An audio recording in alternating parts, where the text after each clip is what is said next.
other software that it wasn't working right. So I think it might be working now. So it's setting up the meeting for YouTube Live. So we'll give it a shot here.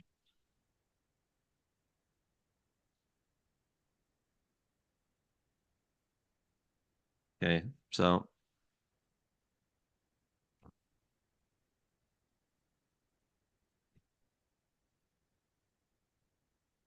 it looks like we have a new link here. I don't know how to get it started necessarily. It's now showing as up. Is it? Is it live right now? Yeah. Okay, cool. Cool. So I think we unfortunately we do have that new live stream link. If anybody has it, we can share it on anywhere here. Let me go to my channel. Cool.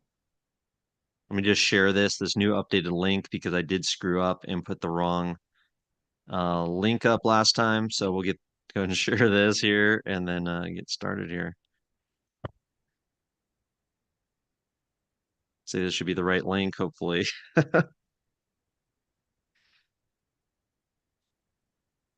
All right, perfect. Well, at least that's out there for anybody who does want to join, but we'll go ahead and get started here. So for people who are new, every week during the legislative session, Libertarian Party of Colorado, Legislative Director Michael Vance and myself, Brandon Work from Free State, Colorado, do a week kind of preview of the week. We look at all the committees that are going to be going through the legislative session, the General Assembly down in Denver, and really you have an opportunity as an individual to go down there, speak up, have your voice heard, speak in support or opposition to any of the bills we're discussing. One of the great things about Colorado's public comment process is you have 3 minutes to talk. You can go down. It's extremely accessible. It's very empowering to go down there, talk to your legislators directly, and have this citizen engagement, citizen involvement. You can do it remotely over Zoom. You can submit, of course, letters, emails, and phone calls to your representatives or any of the representatives in these committees we'll be talking about every week. But it really is the biggest impact you can make is to show up. Show up at the state capitol, show up down in Denver. And, at that point, you can really talk to these people directly, make a big difference in terms of what you're able to do in terms of just interacting with your legislators. Let them know you're out there. Let people know, let these representatives know that they're supposed to be representing us, the people, right? And if they're supporting bad legislation that's going to violate our rights, infringe on our liberty, then they need to hear from the public. And we do have some liberty leaders down there at the state capitol who are supporting good legislation to protect taxpayers, protect our Second Amendment rights, and expand our liberty and protect our property rights. They need to hear from the citizenry as well. We really need to be supporting the good legislation and then also pushing back against the bad legislation. So perfect. Michael, how are you this week? I'm doing well. How about yourself? Yes, very well. Thank you. Good. A lot going on. Last couple weeks, we talked about the different hearings that were going on, the SMART Act hearings, where a lot of these legislative committees were hearing presentations about what's going on with the different Colorado departments. Now we're really getting into the thick of it. We have a lot to talk about this week, a lot of committees being heard, a lot of bills being heard, excuse me, in a lot of different committees. So we'll go ahead and get started here. So looking at Monday, so as you may know, the General Assembly meets Monday through Friday. Usually, sometimes they do the weekends if they're running out of time in the legislative session towards the end of May, usually, or beginning of May. So Monday, pretty full schedule. The Senate and House meet as a whole starting at 10 a.m. Upon adjournment, the Joint Budget Committee will be meeting. We don't really talk about the Joint Budget Committee. That's another topic for sure for people to dive into. But we do have the education and the judiciary and the transportation and energy in the Senate being convened here on Monday, January 29th, and also House Agriculture, Water, and Natural Resources. So perfect. Let's dig in and see what's going to be heard in these committees this week. So in the Education Committee on Monday, January 29th, tomorrow at 1:30 p.m., there's going to be two bills being heard. Senate Bill 14, a Seal of Climate Literacy Development Endorsement, Diploma Endorsement, excuse me. So, Michael, any thoughts on that? What do you think about that bill?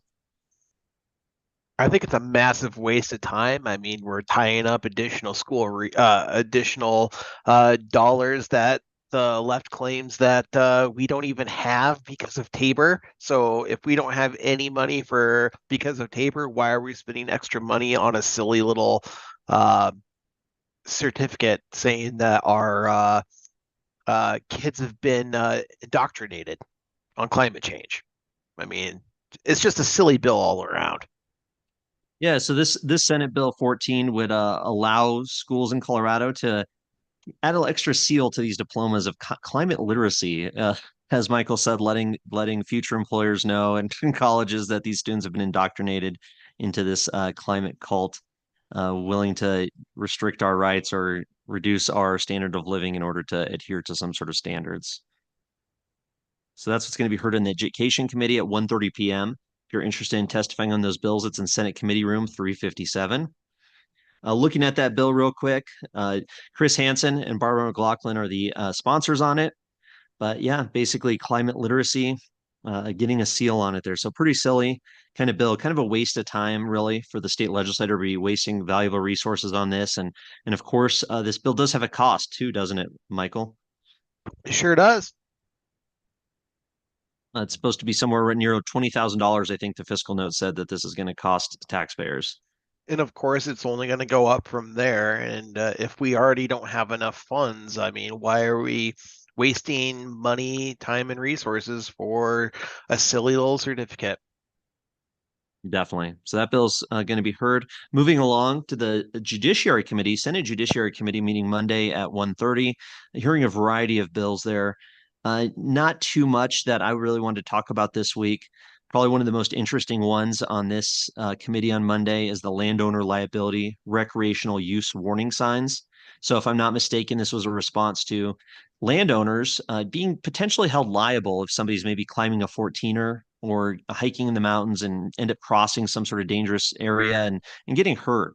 So this kind of helps landowners not be liable because if they have a warning sign up, so it's kind of a way to protect them and open up these lands for public use if the property owners want to allow it. So kind of an interesting bill. Um, but I'd say Senate Bill 12 is a big one that's been hitting headlines this week as well. Let's take a look at that one. So Senate Bill 12, you may have heard this. It was all over local news stations, but it's a pilot program to provide $3,000 to eligible persons for life expenses who get out of jail. So of course, there's some concern that taxpayers are going to be subsidizing people who have committed crimes, people who serve their time in jail, and now they're out on the streets. Hopefully making good choices and turning their life around. But taxpayers are incentivizing this behavior and providing this taxpayer money to these individuals potentially. What do you think on this one, Michael? I think it's another ridiculous bill enforced by that's been proposed by our legislators. I mean, there's no reason to reward people who have committed violent crimes. Absolutely insane.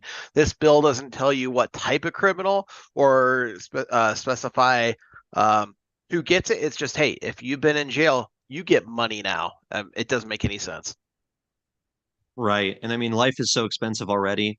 Colorado's inflation's through the roof. Living expenses are very difficult for a lot of people. So, kind of a slap in the face to a lot of taxpayers to say, hey, you're going to be paying these criminals, people who've served their time in jail, giving them $3,000 of your hard earned money. Whereas people who are working hard, trying to support their families, working class Coloradans that the Democrats claim to care about are struggling to make ends meet. And, they have to foot the bill for this reentry workforce program. I'd say kind of surprised to see Mayor Young on this bill. Mayor Young is probably the biggest target for Republicans to take her seat in 2024. So sponsoring a bill that is pretty controversial. We'll see if that ends up biting her come election time in November. So if you're interested in testifying on that bill, just jumping back here, that's at 1:30 p.m. tomorrow, Monday, January 29th at the old Supreme Court building. You can definitely reach out to members of the Senate Judiciary Committee, talk to them about this bill, tell them maybe it's a bad bill, or if you support it, you can definitely reach out to them that way as well. Here's what it's going to cost. So looking at Senate Bill 12, out of the general fund, I mean, you're talking a big amount of money. out year, fiscal year 25 to 26, and then this year. So you're talking, $7.5 million this year for the program, and then next year, $15 million out of the general fund, and then money from the general fund reserve as well. So this is a very expensive program, just because it's $3,000 per individual. That's going to potentially go, as this fiscal note estimates, up to 4,500 individuals. So it's 4,500 individuals getting a $3,000 check from taxpayers, costing millions and millions of dollars. Where our roads are in disrepair, crime's through the roof, housing's unaffordable, and there goes 14, 17, $18 million of our tax money over the next year, and then this year as well. So a big price tag for this pilot program that they're trying to push through. All right, moving on to the Agriculture, Water, and Natural Resources Committee, being heard Monday at 1:30. There's just some discussion on some sunset hearings, no real bills being heard. So we'll move past this to the Transportation and Energy Committee. Monday, January 29th, 1:30 p.m., Senate Committee Room 352. I don't know if you've seen the Senator Hinrichsen, who's relatively new down at the state capitol, but this guy is very authoritarian based on his Twitter and everything he loves to say about how the government should, restrict our gun rights and control our lives even more. So not too surprising, he's pushing a bill to create a permit system, a registration and permit system for snowmobile users.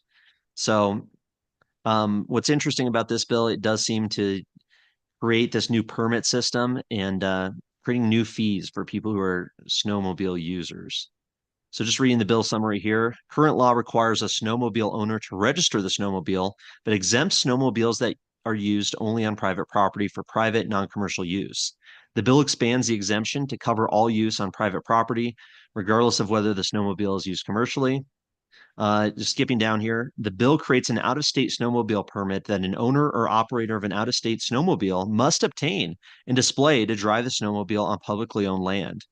To get the permit, the owner must pay a fee in an amount set by the Parks and Wildlife Commission. So, of course, another fee, another cost added for our tourist industry here. Any thoughts on this one, Michael?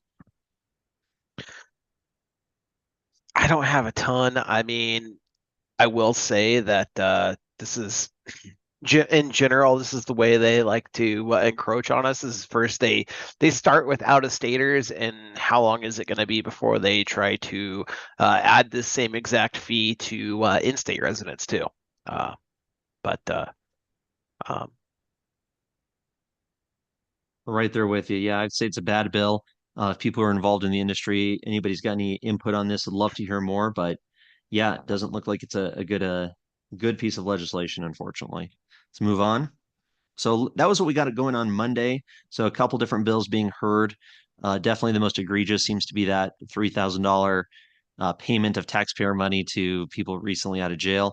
Tuesday, pretty stacked schedule as well. Lots of committees being heard. So let's go ahead and dive in.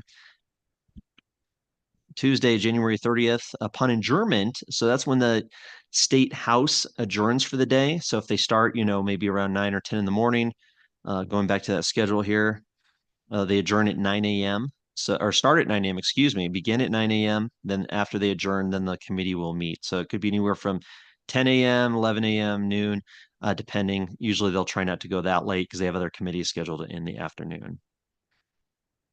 So some good bills. I know we've heard some feedback from Mayor Aaron Lamb on licensor compacts previously. He's a medical professional, so talking about how these licensor compacts make it easier for out-of-state workers, out-of-state healthcare workers to come to Colorado and work. So we're seeing a couple of those bills heard this week in different committees. One of them is this social work licensor compact. So it seems like a good bill in as much as that it allows individuals to not have to go through another licensing scheme if they've already gone through it in another state. Of course, I think as libertarians, we'd love to see state licensing bills end, but at the same time, this is a step in the right direction. What do you think on this one? Anything on this one, Michael, or even nothing Aaron? nothing really add on this one for me. How about you, Aaron? Yeah, I just concur. I mean, again, I completely agree. The best idea is to get rid of all these state licensures, but next step in that right direction is to make it as easy as possible. So any other state that is a part of this compact agreement, those people can live and work and move and throughout these states without having to worry about their employment. So I'm certainly in favor of it. Awesome. Very cool. Let's take a look. We're going to move on from this committee hearing. That was the only one of interest that I had found. Of course, lots of bills being heard. We won't touch on them all, just don't have the time. Upon adjournment as well on Tuesday, January 30th is an interesting one. So Colorado last year, the legislator dealt with a lot of housing bills. Of course, housing is a major issue in Colorado. The cost of housing, the availability of housing, major issues. So we're seeing that again this year. Tuesday, they're going to talk about House Bill 24-10007, discuss this in committee, prohibit residential occupancy limits. Let's take a look at this one. So this bill prohibits local governments from enacting or enforcing residential occupancy limits unless those limits are tied to a minimum square footage per person requirement that is necessary to regulate safety, health, and welfare. So I know there's some concerns about this bill from people who don't want to see their small town overrun with these houses full of lots of people that may be, kind of changing the dynamics of the neighborhood. But overall, I feel like this is potentially a good bill, a win for liberty, because these local governments who are saying that, you can't have a lot of people living together at once. If it's safe, of course, if the people in the community want to live that way, then who should be able to stop them? What do you think on this one, Michael? This is one of those that's kind of conflicting for me because I don't like to see the heavy hand of government come down the on smaller and local governments because typically the local community knows better how to run their own community than these governments than these larger governments that are more high level. So in some ways I can see that statement, but at the same time, I don't want to see anybody be forced to, on their own property, be told what they can and can't do either. So, I think it's a good argument from both sides. Perfect. Mayor of Keensburg, Aaron Lamb, raised your hand. Go ahead and jump in on this one if you'd like. Yeah, I would concur. It is something that is tricky, especially coming from a libertarian point of view. As far as it goes, though, I strongly think where we're at in Colorado that we should not be giving up any local control to the state because we know very well what they're wanting to do, and putting in these tiny communities with tons of migrants. Let's be politically correct here. So, unfortunately, that's not something that we want here in Keensburg. So, I think that there is some nuance to it. And for instance, we already prohibit this in our town, but there are numerous examples of people that have multiple families living in the same house or have a trailer in the backyard that has kind of been grandfathered in. So ultimately, I come down on the side of local control is better. So I'm against this bill. That's a very fair point. Yeah, I agree with both of you guys that the idea that the state government knows what's best for local communities, very diverse and different local communities all across Colorado, whether it's a rural, farming or agricultural community or a small mountain community, it should really be up to those local governments, to the local voters, to the local property owners, the local people there to decide what they're doing. So yeah, I can see that. So, anybody who's interested in testifying against this bill, let's just jump back to show. So it's upon adjournment, Tuesday, January 30th at LSB. That's in the Legislative Service Building. So it's across the street from the state capitol in room A. So you can always go to freestatecolorado.com/testify to get step-by-step instructions of how you can participate in any of these committees and have your voice heard. So if this is something that strikes you, definitely put it in the chat or show up or reach out to your local elected official on this bill, in particularly the sponsors and then those who are in the committee who will be voting on whether to pass this bill and push it on to the House as a whole. Let's go and move on. So another eviction, another housing bill. We're going to see a lot of these this year. Some of the same names you may notice on this bill as well. So this is at the Transportation, Housing, and Local Government Committee. Same committee, but they're also meeting at 1:30. So they're meeting upon adjournment, probably taking a break for lunch, possibly, or just rolling into 1:30 meeting time as well. The only bill they're hearing, this just cause eviction requirement. So let's take a look at this bill.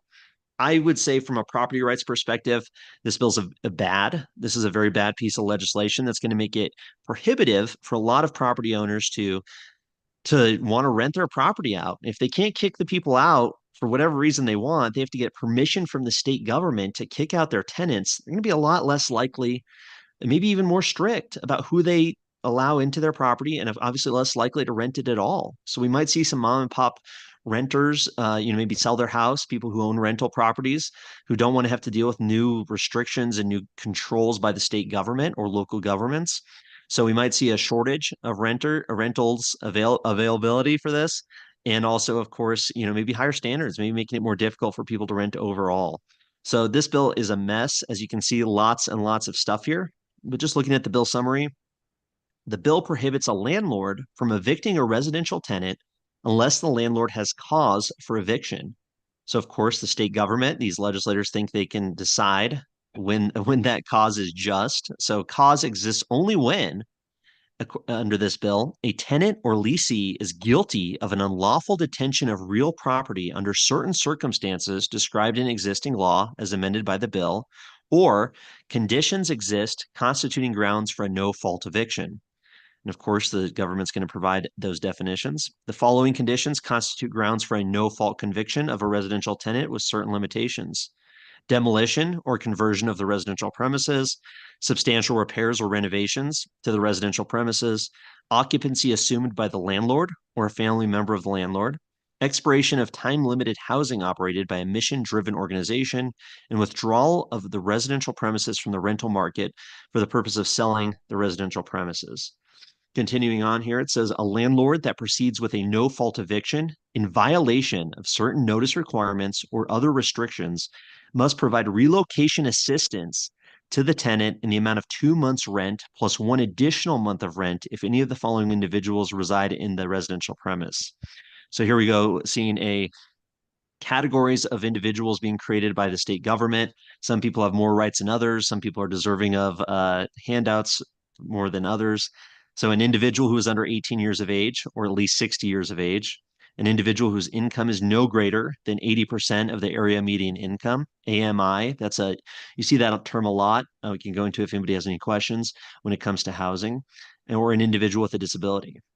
If the landlord proceeds with an eviction of a tenant without cause, the tenant may seek relief as provided in existing laws concerning unlawful removal of a tenant and may assert the landlord's violation as an affirmative defense to an eviction proceeding.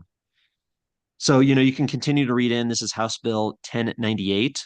To find out more information on these bills, you go to leg.colorado.gov, and you can dig in and really dive into the bills. Colorado, we have a great website for our state legislature. It gives you all the information, but definitely a very bad bill for rental property owners and landlords. What do you think on this, Michael? I think it's an awful bill. I mean, every single one of these people that are sponsoring this bill are kind of crazy. Javier Mabry, he's one of those guys that he's one of those appointed legislators who was not initially voted in or elected. I believe, if I remember correctly, he's been sponsored by the DSA. A lot of these people actively hate landlords and people who give their home up for rent for other families. I mean, it's absolutely ridiculous. This is one that I think we need to oppose. 100%. Yeah. I mean, you can see how, this is just another way for the state government to have more control over property rights of individuals, take away housing decisions away from the property owners, and having political purposes involved. So Jody in the chat says, does this bill override a landlord-tenant lease? Does this change the structure of leases? I would imagine so, Jody, because state law would override what's allowed to be in that lease or not. So regardless of what you put in the lease, if this bill passed, then you as a landlord, you as a property owner would be beholden to whatever this bill changes those Colorado revised statutes to. So definitely a bad bill. This is going to be heard Tuesday, January 30th. So you got a 2-for-1 for anybody involved in this housing issue. This is going to be 1:30 and Legislative Service Building A, so just right across the street from the state capitol again. You can go down and testify in this bill. It's very empowering to be able to look at all of these bill sponsors in the face, tell them how wrong they are, tell them how this is violating our property rights. So please, if anybody has any questions on how to testify, how to make your voice heard at the committee, please let us know either in the Zoom chat if you're on the Zoom or on YouTube chat as well. Perfect. Let's move on to the Judiciary Committee. So 1:30 p.m., House Committee Room 1112. Some interesting bills to be heard there: protect privacy of biological data, aggravated cruelty to law enforcement animals, adult competency to stand trial, and name change to conform with gender identity. That last one definitely received a lot of press this week. A lot of people getting really upset about it, at least on Twitter. Let's take a look at a couple of these here. So kind of an interesting one, House Bill 1058, being heard on Tuesday to protect the privacy of individuals' biological data and protect the privacy of neural data and expanding the scope of the Colorado Privacy Act accordingly. So not going to go too into the weeds on this one, but pretty interesting to see that the state government, is trying to protect this sensitive data. So they want to expand that definition to include biological data, genetic data, and your neural data. So information about your nervous system as well, with all this new technology coming out. So I don't know if anybody has any thoughts on this one before we move on. All right, well, let's move on to the next one here. This bill, of course, has generated a lot of interest all across the entire country, really getting some big notice on social media here. This is that name change to conform with gender identity from Lorena Garcia. Definitely another socialist, a proud admitted Democratic Socialist of America who's serving in our state legislature, also appointed, not actually elected, somebody who is extreme in her views and is trying to grow the size of government to have more control over our lives. Definitely an authoritarian who's on the wrong side of liberty, Garcia is. So this bill would allow somebody who's convicted of a felony to change their name with a person's gender identity. So current law specifies the conditions a person must meet in order to change the person's name if the person was convicted of a felony. Among those conditions is that the person must show good cause to be able to change the person's name to a name different from the name that person was convicted under. The bill states that good cause can now include changing the petitioner's name to conform with their gender identity. So I know some people are very concerned about this bill because maybe you have somebody who is guilty of sexual assault, right? Is guilty of committing a crime, maybe hurting somebody, creating victims out in society. With you saw with the other bill, they're going to get out of jail, get $3,000, and then change their name, which maybe allows them to kind of escape the scrutiny of the public, maybe escape the people in the community, from maybe victims' families or people who know the victim, from maybe being able to really see where this person's at and maybe take the means to protect themselves in terms of making sure they're not in the same area as somebody who has committed this crime. So anybody thoughts on this one? Michael, do you have any thoughts on this? This one's absolutely ridiculous. These people are just constantly going too far. Like you said, this is just going to be a way to get a free sex change at the end of the day. There's going to be people that will go find ways to get take state funds to get what they want, and I am constantly amazed at the depths these people are going. I mean, they can't just let people live and let live. They've got to enforce their way on everyone. Definitely. Jimmy in the chat says keeps felons from being tracked. That definitely could be the case where, at least individuals in the community, whether they're press or potential victims of that person, aren't able to track that felon. Jody asks, what about convicted pedophiles moving in your area that we are supposed to be notified? Yeah, that's a good point. I mean, they could have a different name. It could make it harder. You find out somebody who's a convicted pedophile or convicted criminal moves into your community. You find out their name, can't find them looking up court records or looking up police records because they have changed their name because of this issue. So, Jessica, we have Jessica in the chat. I saw your comment there. Did you want to chime in, Jessica?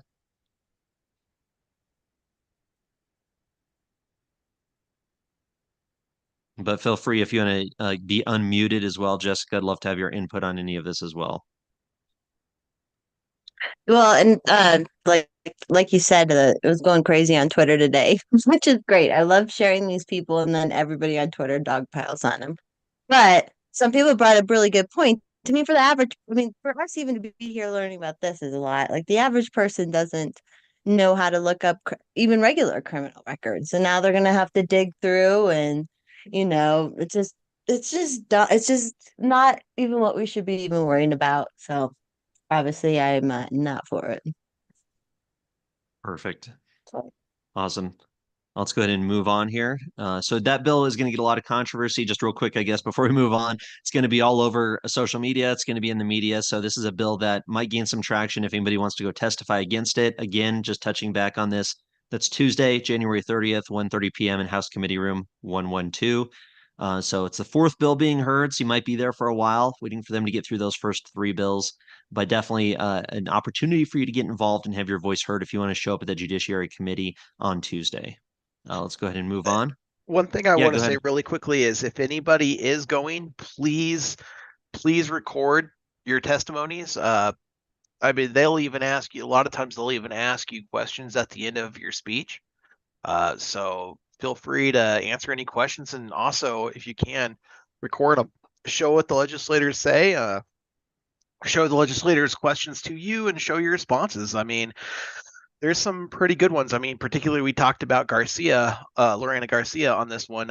She had a hilarious comment, constantly talking down about rights and who grants rights. It just made everybody laugh, and people just said no. I mean, grants, our rights are granted to us by a higher power, and everybody in the crowd just agreed, and she was shocked. And then later on that afternoon, she had one of her pages write some sort of crazy Twitter response, and it was pretty funny. So you can catch these people acting absolutely ridiculous and absurd. So feel free to record. Jody raised her hand in the chat here. Go ahead, Jody. So I've testified, in fact, twice last week and on several bills. But my hardest thing is I was in there with the election integrity with our wonderful Griswold. But anyways, I tried to tape record, and that captain came right up to me and would not allow it. Would not allow it. Oh, wow. You bring up a good point. You kind of need somebody else there with you. At least I've had good luck in the past, or if you have somebody there with you, with their phone, getting the video of you doing it while they're sitting in the chair. Or if you have one of the state legislators who if you've already made contact with them, if you're on their side, maybe they're one of the good ones. Often I've had them record videos as well of of the people testifying and then giving you your phone back because they can definitely do it. So those are two ways to get around that potentially. But perfect. I'm glad you. Oh, another thing that I want to mention is sometimes you can use the record option on your own phone, not necessarily the video record, but the voice memo app, and try to record it that way if you can't get anybody to video record your testimony and the correspondence afterwards. Perfect. That way you can. Oh, I'm just saying, like you could record it and then set it down inconspicuously and make it look like your phone's just there, not necessarily recording or anything. Less obvious. Yes, less obvious. Perfect. Jody, you're muted again. If you wanted to say something, we can't hear you. Sorry. I do appreciate this because I really love this, that you're doing this. The other thing is when I tried to get in person, they've been having some glitches on their system about getting in person. It took me 3 tries last Sunday to get on Mondays after their session. What did you call it? That state, whatever the program was that they were doing early, the SMART Act. Okay, so that budget with Griswold and all that. And, okay, but so I kept having to try it. I had this problem at the end of session last year when they were throwing everything in there. So I asked the captain, are we able to still, if we have a glitch in the system that they're trying to sometimes keep us out, can we still go down there and signed the piece of paper. And he said, well, they're trying to defray people, deflect people from doing that. But you still have the right to go down and ask. But in these committee hearings, they cut you off. There were 4 other people remotely wanting to testify, and they shut them down. And that was so wrong to do. I'm really glad you mentioned that, Jody. Thank you. Thank you for going down and testifying, for showing up and making your voice heard, speaking to these legislators and our Secretary of State, giving them the honest truth from a concerned Coloradan. Love it. But yes, no, it's a very good point. If you can show up in person, your testimony is going to be a lot more powerful. I mean, I know many people here can attest, sitting 10 feet away from one of these legislators, looking them in the eye, one of these socialists, and just grilling them. I mean, I had Lorena Garcia during the special session start grilling me, start getting mad at me, trying to, bully me when I'm just sitting there telling her how bad her bill was. That's a lot of fun. It's worth doing for sure. These people are trying to control our lives in every aspect, and they deserve to be criticized. They deserve to be criticized and confronted in person for sure. So let's just move on. We'll go ahead and move on here. We got a lot more to cover. We're still on Tuesday of this week. Really disappointed in Senator Coleman in the Senate Business, Labor, and Technology Committee. That's going to be heard on 2 p.m. or going to be convened at 2 p.m. in the old Supreme Court building on Tuesday. I wish I could go down there for this one. I'm definitely going to write an email to the committee hearing members. Let's take a look at this bill. So James Coleman wants to restrict sales of certain lighters. I mean, how ridiculous is this? This is what the state government is involved in down at the Capitol here. So Senator Coleman, Senate Bill 46, prime sponsor, wants to prohibit the offer for sale of any, quote, counterfeit lighter, unsafe lighter, or novelty lighter. Now, I get, counterfeit lighters are pretty ridiculous, I suppose. This idea that you have a fake Bic. I mean, people are still going to do that, right? I guess he just wants to create a criminal penalty for that now. Unsafe lighters, well, yeah, I mean, that's ridiculous. Who wants to sell an unsafe lighter? But novelty lighters, I mean, he wants to make novelty lighters illegal in Colorado. So looking at the actual text of the bill, how do they define what a novelty lighter is? A novelty lighter means a lighter that is commonly recognized as appealing to or intended for use by children under 5 years of age. Now, tell me, I don't know about you people. I've been around the block for a little bit. I've never seen a lighter, like a lighter for cigarettes, that is appealing or intended to be used by children under 5 years of age. Are you kidding me? So that means it physically resembles in shape a cartoon character, a toy, a gun. I can't have a gun, a lighter gun, a watch, a musical instrument, a vehicle, a toy animal, food or beverage or similar articles, or a lighter that plays musical notes or has flashing lights for entertainment. Except that novelty lighter does not include standard disposable or refillable lighters that are printed or decorated with logos, labels, decals, artwork, emblems, and blah, blah, blah, blah, blah. I mean, absolutely and utterly ridiculous. Jody in the chat says, are they causing fires the homeless are using? And where are the parents? Jessica says, those gun lighters are super cool. Of course, they're going after them, such bores. Yes, that's 100% true. I mean, those gun lighters are pretty cool. Having a little fire truck that can light your cigar with would be pretty cool, that flashes lights, but Coleman wants to make them illegal. So absolutely ridiculous bill. Shameful behavior from one of our state senators, James Coleman. Michael, do you have any input on this one? This is just another ridiculous bill. This reminds me of the gun ban bill from last year, the assault weapons ban bill, 1230. A lot of the stuff doesn't even make sense. I mean, who's going to sell a toy animal lighter designed for a 5-year-old? I mean, the entire premise of this bill is just absolutely ridiculous. It's so stupid. Mayor Aaron Lamb says they get 5 bills, and he chose this. Jimmy shared a toilet lighter in the chat as well. So absolutely ridiculous, very dumb. I mean, it just shows you the level of authoritarianism in our state legislature. I mean, this may not seem serious to a lot of people, but you have a right as a human being to have what kind of lighter you want. I mean, it's not the proper role of government on any way whatsoever to be telling us what kind of lighter we can and cannot buy. So bad bill. Shame on Senator Coleman. Hope people can reach out to the Business, Labor, and Technology Committee in the Senate and tell them to oppose this bad bill. Let's go ahead and move on here. So looking at the Finance Committee on Tuesday, January 30th here, lots of bills being heard that day. Some stuff that's streamlining tax collection. Of course, taxes are bad. These bills don't do too much except change how some of it is handled. Nothing too much there that I really wanted to go into. We can skip ahead to the Local Government Housing Committee on Tuesday. Two bills being heard there: local government property tax credits rebates and exempt small communities from HOA requirements. The HOA one I thought was a little bit interesting, or at least worth looking at. It just basically exempts some cooperatives, some HOAs that have basically been in existence, these planned communities that have been in existence for a while, from these new HOA restrictions. So kind of a boring bill, I guess, if you're involved in some sort of cooperative or planned community that is adheres to this, then maybe it's interesting, but we can move on as well on this one here. Nothing too flashy there. Looking at Wednesday now. So Wednesday, another big day down at the state capitol. Lots of bills being heard in all of these committees. Let's go ahead and dig in here in order. So upon adjournment, 4 committees will be heard will be convened immediately, and then more committees at 1:30.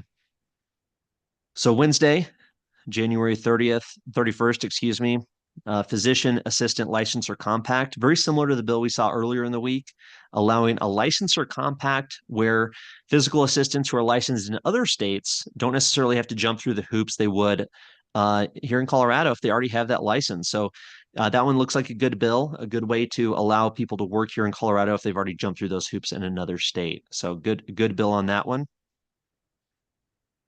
The Business Affairs and Labor Committee, a couple bills there. Didn't really want to dig into those too much there. We can move along. The Education Committee, of course, education is a lot of controversial bills this year. These two were not necessarily innocuous, but not too egregious either. Purple Star School Program and First Generation Serving Higher Education Institutions. Health and Human Services, 1:30 on Wednesday. High Acuity Crisis for Children and Youth. There might be some interesting aspects to that one, but I did not dig into that. And then Wednesday, there's the Joint Judiciary Committee. So the House and the Senate are both meeting at 1:30 and having some presentations heard by some different boards there. So if anybody's interested in those issues, that could be interesting as well. And of course, this video is all recorded. It's live on YouTube every week we're going to be doing. So if we skip over something or it's covered very quickly, you can always go back on the YouTube channel for Free State Colorado and dig back in. A couple bills of interest here I'd like to talk about. So this is Wednesday, January 31st at the Transportation, Housing, and Local Government Committee, the House Committee, meeting at 1:30 p.m. in Legislative Service Building A, Room A. So LSB A, it's right across the street from the state capitol. Let's dig into some of these here. There's Representative Woodrow, probably the wormiest little guy down there at the state capitol, a guy who wants to ban handguns, who admitted that during the assault weapons ban committee hearing last year, wants to ban all guns, wants the government to be able to control every aspect of our lives. So one of his 5 bills, one of his bills that he is jumping all over is prohibiting algorithmic devices for rent setting. So, maybe you're technologically savvy, maybe you want to use data from different websites, whether it's Zillow or others, and kind of decide how much you want to charge for rent based on, hey, maybe you compile all the available rentals in your area, create an algorithm that's going to filter it all, and then decide, how you're going to set rent that way. Well, Woodrow wants to make that illegal here. So this bill, if passed, would say that a landlord may not employ or rely upon an algorithmic device in setting the amount of rent to be charged to a tenant for the occupancy of a residential premises. So I don't know how anybody would be able to track that. Jimmy in the chat says this is just called market analysis. Of course, you're right on that. It is market analysis and just another obstacle that they want to put in the way of landlords, of property owners, to make it harder for them to rent property out. Of course, creating a situation in which the state government is going to try and justify more control over rentals overall. Any thought process on this one, Michael? If you just joined us, Michael is the legislative director for Libertarian Party of Colorado. I don't really have a ton to add on here. I mean, Woodrow is a tyrant, and if you look at his Twitter, I mean, it is just an absolute nightmare. So yeah, anything that he's going to propose is an instant red flag, and after reading this bill, I mean, it's just another disaster. So, um, yeah, this is another one that we need to stand up against. There's only so Definitely, much that yeah. we can do, but yeah, if you can write in to at least do an email testimony, I mean, that would be fantastic. Definitely, yes. And if anybody needs help with providing input to the state capitol, please let us know either on the Zoom chat, the YouTube chat, contact information at freestatecolorado.com as well. Let's take a look at this one. This is a bill that really upset me. We saw a similar bill fail last year, actually. But so Wednesday in that Transportation, Housing, and Local Government Committee in LSB, they're going to be talking about creating new requirements for minors to get their driver's license. So motor vehicle minor driver education standards. Of course, a driver's license is, the best way for an individual, a young person, to get a job, start making some money, have some independence, taking responsibility for themselves, and start preparing for their future. Every 16-year-old out there who gets their driver's license, is suddenly more empowered to take more control over their own lives and start planning their future. So any bill that this Representative Lindsay's pushing to restrict the ability of a young person to getting their license, to make it harder, to make it a bigger financial burden on individuals to get a license, is really shameful behavior that's going to punish the working class and make it more difficult for individuals who are just struggling to get by, maybe families struggling to pay their bills. And now you're telling them they have to pay. They have to pay to get training. They have to pay for certificates. They have to pay for these courses for their kid to be able to drive, when that kid might be able to get that job to help support that family. I mean, absolutely and utterly shameful. Yep, it's So yeah. yeah, so I mean, you can read through all of this. Basically, they want to make it harder. So this towards the bottom, you can read this here. It says the bill replaces the current requirements to be issued an instruction permit with requirements that a minor applicant 18 years of age or younger must complete a 30-hour driver education course. Wow. So I don't know about you, but I got to drive around with my parents in the car. My dad grabbing grabbing the car, scared out of his mind, seeing his 15-year-old drive him around. But now they want you to get a 30-hour driver education course, which may include an online course approved by the Department of Revenue, of course, and receive at least 6 hours of behind the wheel driving training with a driving instructor, or they can have it from a parent, a legal guardian, or other responsible adult. That's only if they're 30 miles from a business offering driver instruction. So, I mean, this is definitely a bill that we're seeing, like maybe like an organization like AAA or another type of organization promote, because it's a moneymaker, right? Now, all of a sudden, kids in Colorado would have to get 6 hours from a driving instructor, from a business, having to pay. How much is this going to cost for these poor young kids? I mean, so bad bill.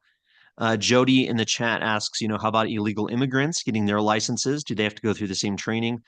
I imagine, if they're under 18 years old and if they're getting their permit, then probably. But what do you think on this one, Michael?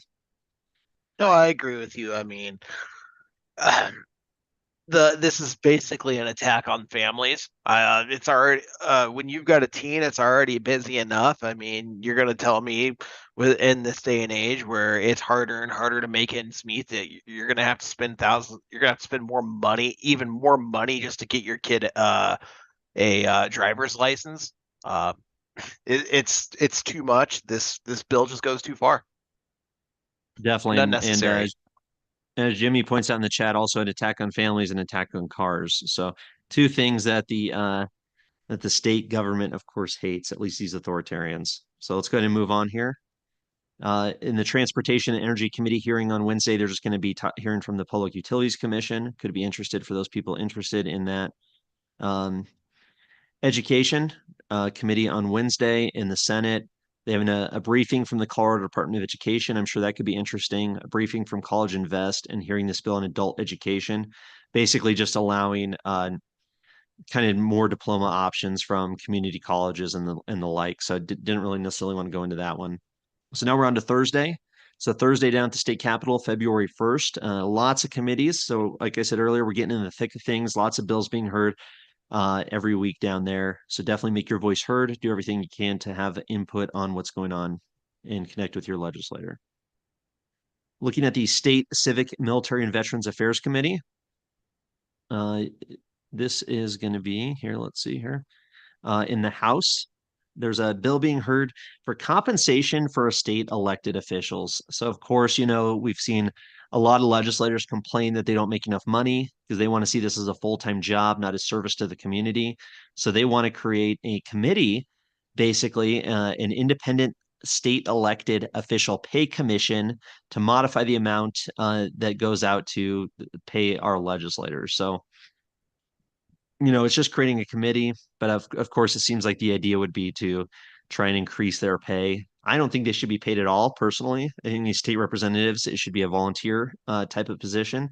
If people want to serve in their community, and they shouldn't be relying on taxpayer money. But there was an article on coloradopolitics.com that just briefly mentioned this bill as well. It says this bill creates a commission to review and set pay for state elected officers, including legislators. Some legislators say it's too tough to represent their districts and carry on with another job, as their salary at the Capitol is $42,000 per year. This pay structure hurts younger legislators. In the past, many legislators were retired individuals, and that's changed during the last few general assemblies.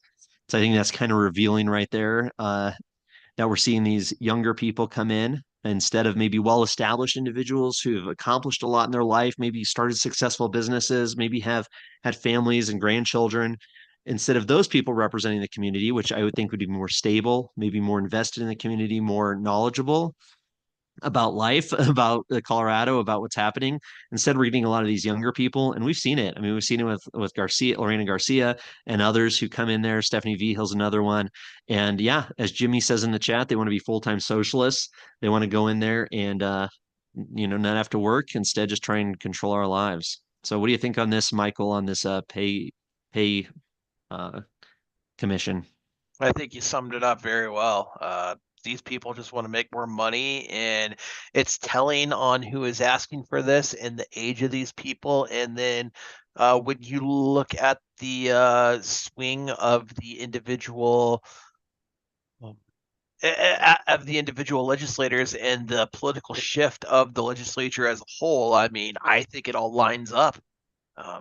These people want to make more money just to sit on their ass and take, our rights away. Yep, exactly. So, of course, if you can't go testify on any of these bills, you can definitely talk about them on social media. Most of these legislators have Twitter accounts. You can tag their Twitter. You can really put some pressure on them from the public and expose some bad behavior of these bills.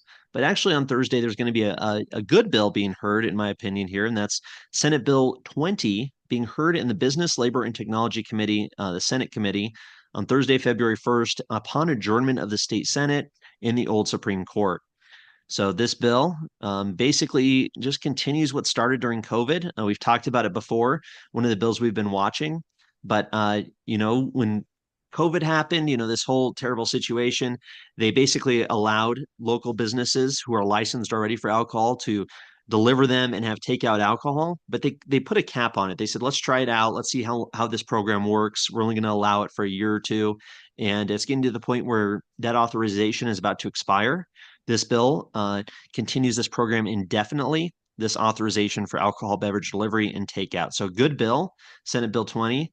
We see State Representative Rose Puglisi, who's the now minority leader in the state house, is one of the prime sponsors on this bill. So if you're able to go down there, if you find yourself at the state capitol on Thursday, you can always give her kudos and definitely need some support from the Liberty community to make sure that she's helping push pro-liberty bills like this one. Any thoughts from Michael, the mayor, Jessica, anybody else want to chime in on this? Yeah, I'll definitely jump in. I mean, I quite honestly thought that this was already a permanent thing. I mean, it makes sense, certainly from the libertarian perspective, a business that is already permitted and has jumped through all the regulatory hoops to be able to sell alcohol.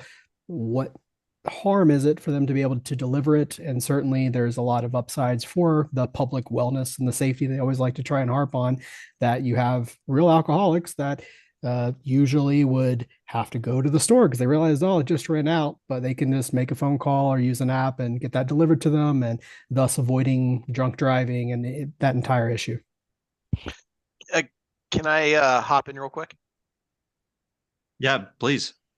I just want to clarify. I think this is specifically for restaurants, for delivery and takeout for restaurants. So like so if you want to order a frozen margarita right now, you currently couldn't do that through like DoorDash or Uber Eats, something like that. But I want to say this will actually allow them to serve alcoholic drinks that they were able to sell during COVID times again. I appreciate that clarification. Thank you, No Michael. problem. Yeah, because there are what is it, Drizzly? The Drizzly app. There's a couple other apps along with the Drizzly app that you can currently do that with. So I could order something. I live really close to Molly's and I live pretty close to Applejack. I could order from either one, and I could get alcohol delivered to my house, but I wouldn't be able to order from like Red Robin or Texas Roadhouse. Yeah, fair point. Fair point. So still a good bill in my opinion for allowing these restaurants, to be able to let alcohol be for takeout, and of course being able to have alcohol delivered with food. You're ordering food from Red Robin, you want them to include a margarita or something with it, then great, let them do it.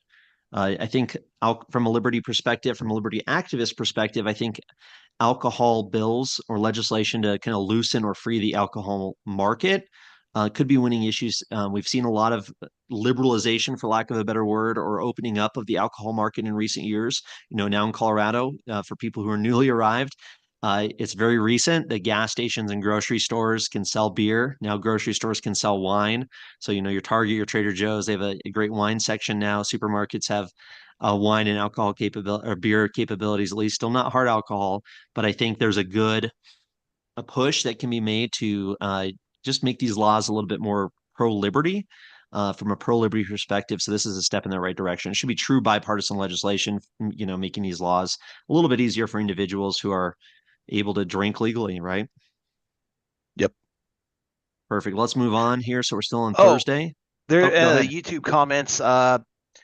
I did not know that Uber bought Drizzly, so that's news to me. I don't use Drizzly a ton, so, but yeah, thanks for that information. Nice. Yeah, it's great to see some of these more options come up with the liquor stores being able to deliver as well. I think they're already able to do that. I know like Applejack would deliver and some of these other places, but allowing restaurants to do it is a good thing. So Thursday, there's a House Finance Committee upon adjournment, House Committee Room 112, hearing some of these bills, streamlining, simplifying processes for local government taxes. I'm sure there's some information there for people interested. You can definitely dive in on the state legislator's website, but there was nothing there we wanted to talk about this week. Some other bills in the Business Affairs and Labor Committee on Thursday: travel insurance, consumer protections, limitation on actions against appraisers. Nothing too exciting. Thursday, the House Education Committee is going to go over some different bills. So it could be interesting for people. I know there's a lot of pro-liberty education activists in Colorado. So tune into that or show up at the state capitol if you're interested in any of those issues. Thursday as well, I at least want to talk about one of these bills. The other one's kind of interesting too. But in the Energy and Environment Committee, Thursday, 1:30 p.m. in the Legislative Service Building, Room A, recycling of single-use electronic smoking devices. Of course, we've seen a state like Colorado that's supposedly pro-marijuana, pro-cannabis, pro-alcohol. We've seen a lot of good alcohol bills, but of course, they're still going after tobacco. Tobacco is the big enemy, as always. And then warrants for metro sewage disposal districts. That one was kind of interesting. It was more of, people who are investigating some sewage issues. It just allows them to have more access to it because a lot of these sewage drains and stuff go over multiple jurisdictions. So it's kind of streamlining that process. Probably not a good thing, but nothing too crazy. But let's at least look at this one here. So Representative Valdez wants to create an electronic smoking device recycling strategies advisory group to make strategy recommendations for the recycling of single-use electronic smoking devices. So total waste of time. I mean, this state representative has nothing better to do. Looking at the fiscal note for this bill, they actually budget out $150,000 for a consultant. So they want to hire some consultant and get some committee going. So I imagine there's this anti-smoking lobby pushing this bill. Totally ridiculous, total waste of time from Representative Valdez, who's not doing a very good job representing his constituents. Any input from anybody on this one? You said it's 150K. I believe so, yeah. That priced out Brittany Pedersen's husband. Right. Yeah, I'll just say let them hire me. I'll be the one-man committee for that. I'll be happy to give them a recommendation. I like it. Nice. All right, moving on. Kind of an I'm sorry. interesting bill for, oh, sorry, go ahead. Yeah, I just wanted to, if you can go back 2 slides to one before this. Yeah, I just wanted to point out, I find it very interesting and surprising that Gabe Evans and Titione are on the same bill. So that certainly is broad bipartisan support for that. I'll have to look into the bill more specifically, but that is just surprising to me. Yeah, that was an interesting bipartisan bill.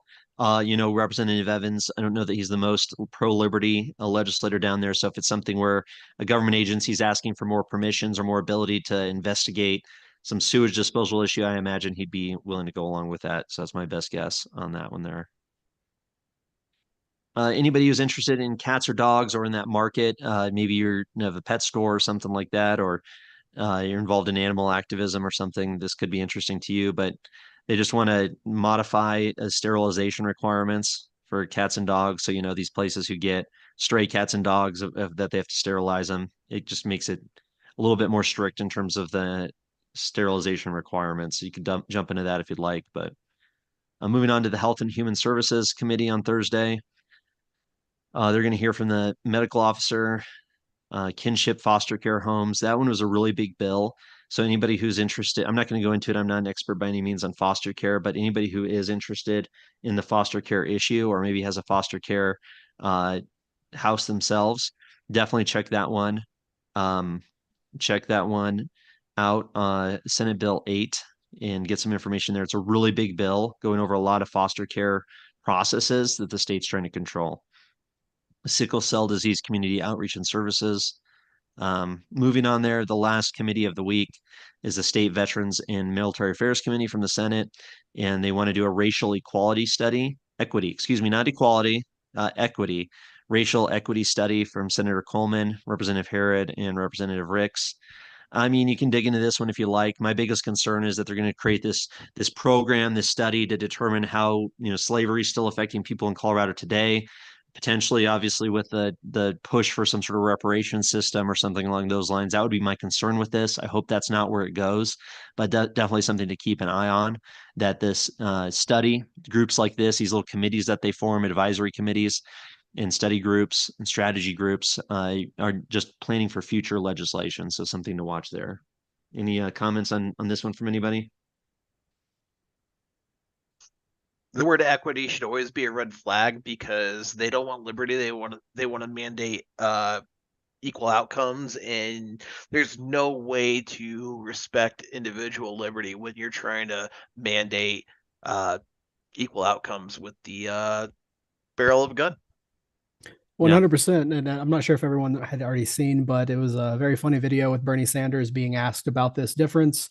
He didn't know it. The reporter or the questioner explained it to him, and he said, "Oh no, I'm definitely for equality, equity. That sounds crazy." So I found that very humorous. Yeah, of course, equity, when you see that word, that's a red flag, as you guys both pointed out. That means wealth redistribution or redistribution on some level where you have to make it equitable, not equal under the law, like we'd expect, right? Expect equality under the law. No, this is equity, which means some sort of redistribution scheme. So always a red flag for sure. Friday, just the Joint Budget Committee, JBC is going to be heard. So that a really big week down at the state capitol. Of course, this is on YouTube if you want to go back and look at any of those bills. Of course, the state legislature's website has everything we talked about. These are just screenshots from there. But kind of wanted to follow up on some of the bills we talked about last week. Last week we talked about this House Bill 1081 to regulate the sale and transfer of sodium nitrate. Apparently, that's sodium nitrate's used in and I guess meat preservation or something like that. I guess some young kids were using it to try and commit suicide or something along those lines. I think somebody actually did. So this unfortunately passed committee. The business committee decided that, it's the proper role of government to regulate the sale of sodium nitrate, which means specific labeling requirements, which increase costs, increase burdens on businesses, and limits the sale and transfer of this product. So they have to be verified to require this product. So it's just another hurdle, another challenge for small businesses that they have to overcome, of course, from our government. So I wanted to follow up on that one. We talked about that last week. Past committee, it'll be heard on Tuesday, January 30th on the House as a whole. So you can always tune in. If you go to YouTube and click on Colorado channel or type in Colorado channel, also on the state legislature website, you can watch what's going on at the state house floor live. So you can see what goes on with this bill there for anybody interested. Anybody, any comments on this one? Following up with a bill we talked about last week as well, to prohibit landscaping practices for water conservation. So this one, if you didn't know, would prohibit local government and unit owners associations from installing, planting, or placement of non-functional turf, artificial turf, or invasive plant species on commercial, institutional, industrial property or transportation corridors. So this bill did pass, unfortunately. State government regulating our lawns, of course, is the goal here. Did pass committee, has not been assigned to either another committee or the House as a whole or the Senate as a whole yet. So it's a Senate bill, so it'd go to the Senate first. So not on the calendar yet that I could see. There's some more detail on it. Actually, it is on the calendar. I spoke too soon. I did include that on the second slide. Sorry about that. But Tuesday, it'll be heard at the Senate as a whole, January 30th, going over this bill prohibiting turf. So for anybody interested, just another example of the government overreach. And I'll just add, similar to what Michael said earlier with the snowmobile proposition, this is currently just for local governments and basically HOAs, but this is going to be broadened to the entire citizenry, every homeowner, if this goes through. It'll just be next session. So it's that slow incremental process of ratcheting that the Democrats love to do. So I think we should strongly oppose this, but there's nothing I think we can do. It's probably going to pass. So I was on my way to church this morning, and I drove by Sloan's Lake, driving south, and I looked over on the north side of Sloan's as I was driving by, and it was really weird. There were a bunch of people in green shirts, and they were doing like this real weird, almost religious, like silly dance with each other. And then I go a few more yards, and I look over, and there's like this sign that says that talked about Denver residents and how perfect lawns are out and natural grass is in. And I mean, there's this massive agenda for some reason to get rid of lawns. And it's just absolutely absurd. They claim that we're wasting water, so we need to get rid of so we shouldn't have lawns anymore. We shouldn't have a nice lawn for our families to grow up in, to play in. Our kids can't play on our lawns anymore, apparently, because we have to have nasty AstroTurf or a zero scraped completely rock yard. I mean, it's absolutely absurd. Yep. Good point. Let's move on here. Yep. Following up with the direct to consumer sales of raw milk. So as we know, that did pass committee. We talked about that last week. On January 18th, it passed the Senate Agriculture and Natural Resources Committee. It's assigned to the Committee on Appropriations in the Senate, but has not received a committee hearing as of today. So we'll keep people updated on that one, on this raw milk bill that's going through the legislature currently. That's the one that makes it harder to obtain a raw milk than it was before, right? Potentially, there's some controversy over this bill. There's a lot of people are saying different things. A lot of people think it's a good bill. It's a pro-liberty bill because it's going to make direct consumer sales of raw milk easier. However, it creates a new regulatory scheme in which raw milk producers are now going to have more control, like they're going to be controlled more by the state. So, in as much as that, it does seem bad. It's hard to say exactly. One way or the other. But we'll keep an eye on this, and we'll see how this bill continues to be amended over the course of the time here. Some of the bills we've been tracking, They're not heard this week. So every week on these calls, we just go over this week, the current week. It's too much, but we'll talk about some of the key bills that we've been watching as well. So Senate Bill 22 to regulate flavored tobacco products. This is a terrible bill. I know people have been talking about in the chat going to Cheyenne to buy their tobacco products on YouTube, on the YouTube chat. So yeah, allowing county commissioners to regulate tobacco products, to prohibit distribution of cigarettes, including flavored cigarettes. So just another attack on the tobacco industry and the rights of adults who want to engage in this behavior. We'll be talking about it again next week. It does have committee hearing on Thursday, February 8th. So people can plan for that one. If anybody, any smokers out there, anybody who wants to stand up for tobacco, who wants to stand up for consenting adults, deciding what to put into their own body, having their choice of their own body, you know, February 8th, that Thursday, mark it on your calendar. Another one we're tracking is this mobile electronic devices and motor vehicle driving. It did get assigned to a committee on February 12th in the Senate Transportation and Energy Committee. Basically, they want to make it so any individual 18 years of age or older is not allowed to use their cell phone when driving, or else you get points on your license, leading to suspension, and of course, paying fines and fees.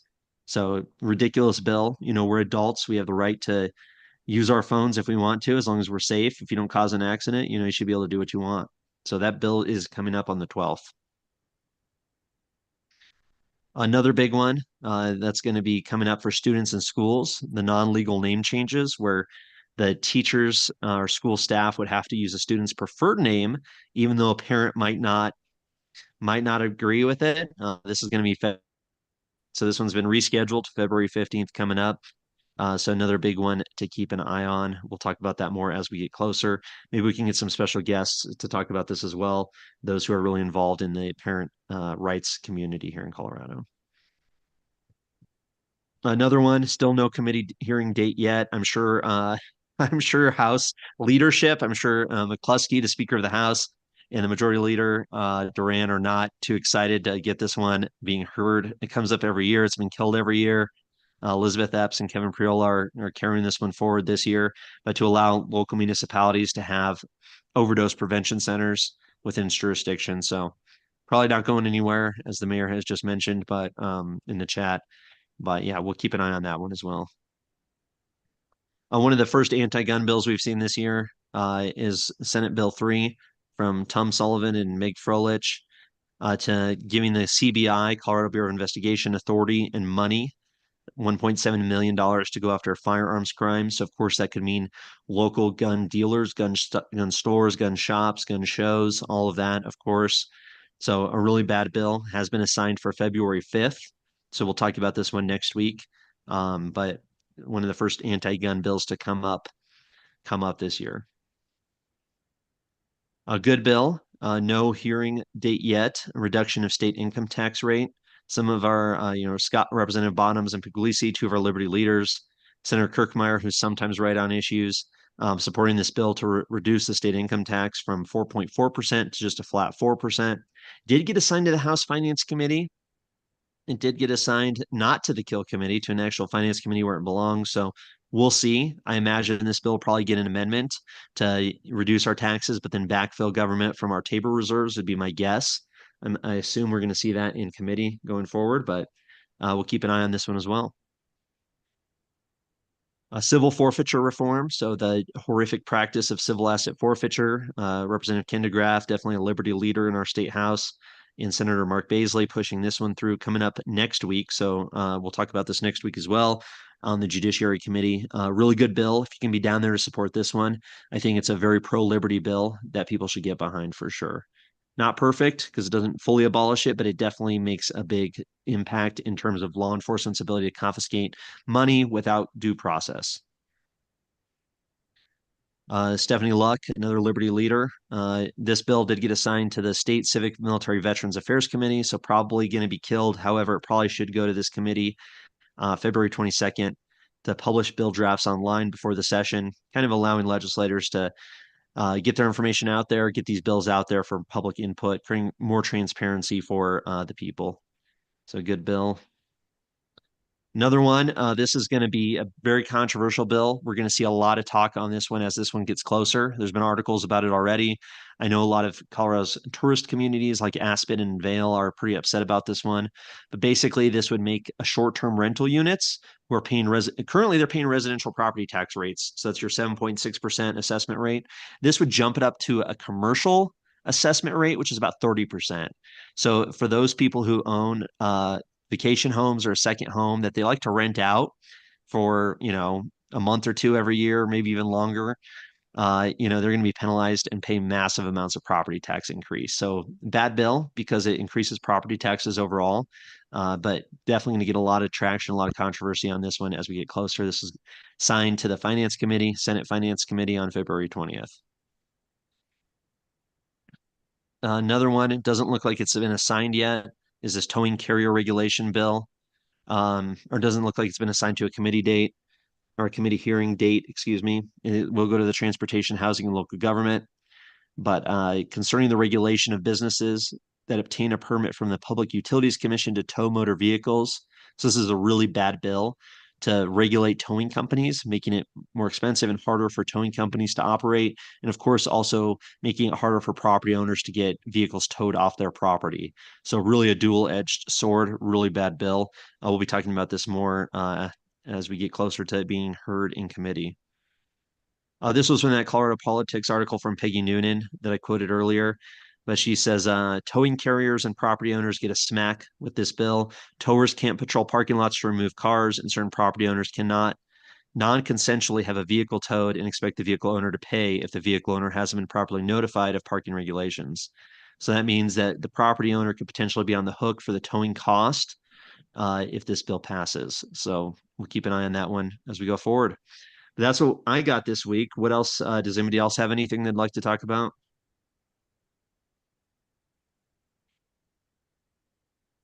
Kind of open the floor up to anybody. Yeah, I'll just say I'm looking forward, I guess, to next year. I'm really going to try and make an effort to get Defend the Guard at least introduced, trying to get a sponsor. The one that I was hopeful for is not going to be running again. He's moving on to higher legislative office, trying to go for Congress, and but we'll see. I did get a pretty interesting and funny tip from him that I might want to go to the Democrats, to some of those that are very free Palestine, and that's their whole thing right now, that they might be very sympathetic to this. And of course, my goal is to get it passed, so I don't care who we have to work with, and I am certainly more than happy to, understanding, of course, that the Democrats dominate the legislature. So we'll have to have some of them on board and some of those as sponsors as well. So I'm very hopeful for this. And that's kind of my big project for the next year, is to try and get somebody or a couple sponsors for that. Perfect. Yeah. So, sorry, go ahead, Michael. I was going to say that also made me think of our current situation with the border. The Democrats would absolutely hate to have have Colorado's National Guard deployed to our border situation with Texas. So that could be potentially be used as another reason to that could be potentially be another reason to not for Democrats to support Defend the Guard. 100%. So for those who don't know, Mayor Lamb and Legislative Director Michael Vance here, we're talking about a bill called Defend the Guard, which is a great piece of legislation we've seen introduced in other states, basically showing that preventing Colorado's National Guard or any state's local National Guard from being deployed to conflict without a congressional approval. So right now it's pretty easy, unfortunately, for a governor to call up the National Guard, or have the president call up some sort of military conflict. Hey, we need you to go to Yemen for some reason. We need you to go to Syria. We need to send you over there, even though Congress hasn't declared war. So it's putting local people's lives at risk, depleting us of our National Guard here. That should maybe be either defending our local communities or helping out with disasters, or at least not engage, at the very least, not engaged in foreign military conflict without congressional approval, right? So getting Defend the Guard passed is a huge libertarian, pro-liberty bill that's being pushed nationally. So it's great to see a lot of states are making some progress on it. And definitely Colorado needs to take the lead and be one of the states that passes Defend the Guard. So getting bill sponsors lined up for it and getting the certain Democrats maybe who are the maybe a little more anti-war than they have been in years past with the Israel-Palestine situation, and then getting some other legislators on board could be a really good opportunity. So Jody in the chat says she's very thankful for this to help monitor the bills. I've needed this for the last couple of years, and she loves sharing information on educating citizens about what's going on down there. Well, that's awesome, Jody. Really appreciate your activism. Appreciate you showing up. And we're going to keep doing this every Sunday night from 7:30 to about 9 during the legislative session. So we're signed up until mid-May here. So hope everybody can join us. We're going to be live streaming on YouTube every week, so most people can get on there, and then we'll invite select people to get in the actual Zoom calls who can also participate actively and talk about what we're going through. So awesome. Does anybody else have anything before we adjourn for the night?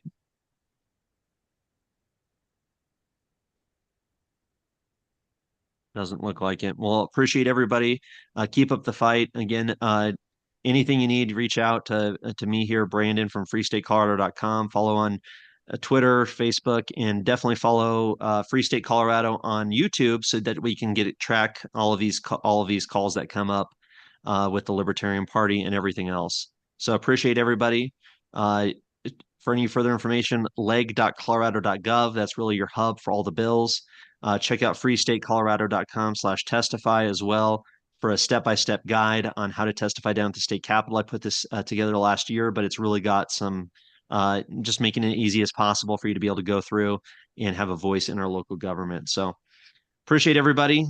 Take care. We'll see you again next week. Thanks, everybody. Have a good night. Appreciate it.